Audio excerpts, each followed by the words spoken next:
السلام عليكم ورحمة الله وبركاته. النهاردة هنعمل صينية بطاطس.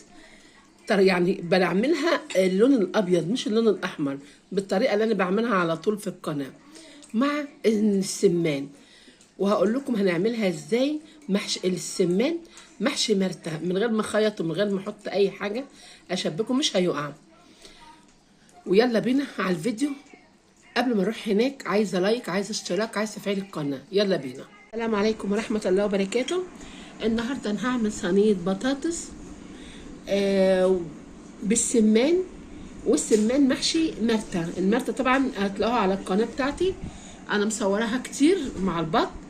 فقلت النهارده لا انا هعمل صينيه بطاطس كده نواشف وعليها السمان محشي مرتة. هنا طبعا البهارات اهي، ربع معلقه سكر، فلفل، كزبره،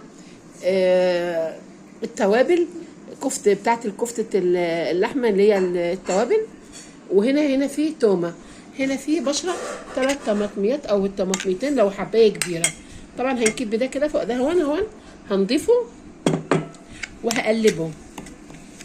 هنقلبه كله مع بعض مع مع ربع كوبايه زيت اهو. هحط الزيت اهو ربع كوبايه.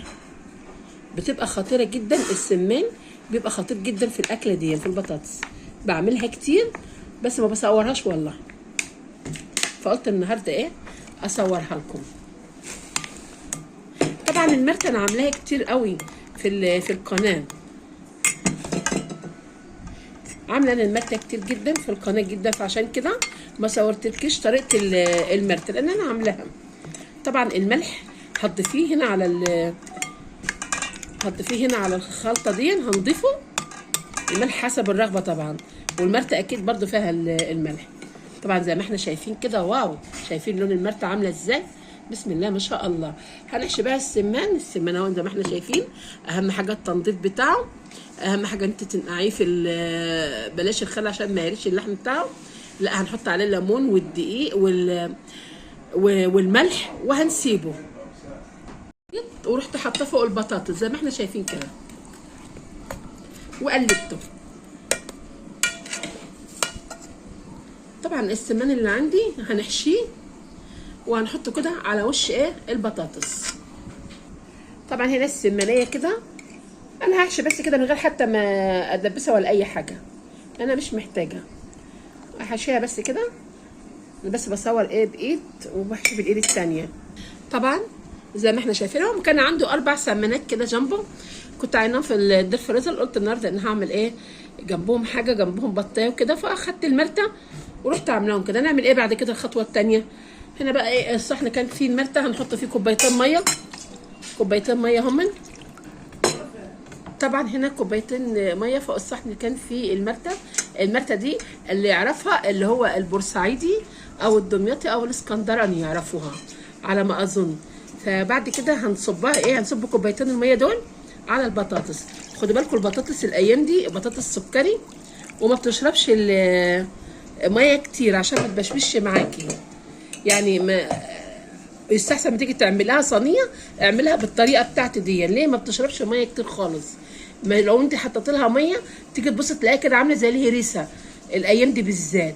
فلا احنا يعني ما تحاوليش ان انت تسويها قوي على البوتاجاز او تحط لها ميه كتير. اول ما تستوي على طول تقومي طافيه عليها، لان كل ما بتقعد كل ما بتقوم بتبقى عامله زي الهريسه. طبعا كده حطيت لها بس كوبايتين ميه. هنعمل بقى الخطوه الجايه؟ هنجيب اللي هو الورق الحراري وهنغطيها بيها وندخلها جوه بقى الفرن، واوريها لكم ان شاء الله كده بعد ما تطلع احلى صينيه بطاطس بالسمان. عن تجربه بعمل السمان ده على طول بالبطاطس في البيت، بس انا قلت اول مره ان انا اصورها معاكم عشان تعرفوا الطريقه. بتبقى يعني خطيره جدا والله. الله الله الله الله على الجمال، بسم الله ما شاء الله. شايفين المرتة عامله ازاي؟ افضتها من المرتة كده بسم الله ما شاء الله. وشايفين البطاطايه الطعم انا مش هقول عليه، الطعم مقرفه جدا والله. بس لو انت مشيتي بنفس المقادير بتاعتي بسم الله ما شاء الله. اللهم صل على النبي. جميل جدا جميل جدا. السمان طبعا كلنا من عشاقه طبعا وبنحبه. واقول لكم بقول لكم تعالوا اتغدوا معايا احلى سمان بالمرتة من البطاطس. بسم الله ما شاء الله، اللهم صل على النبي. واشوفكم ان شاء الله في فيديو اخر من مطبخنا الشعبي. والسلام عليكم ورحمة الله وبركاته.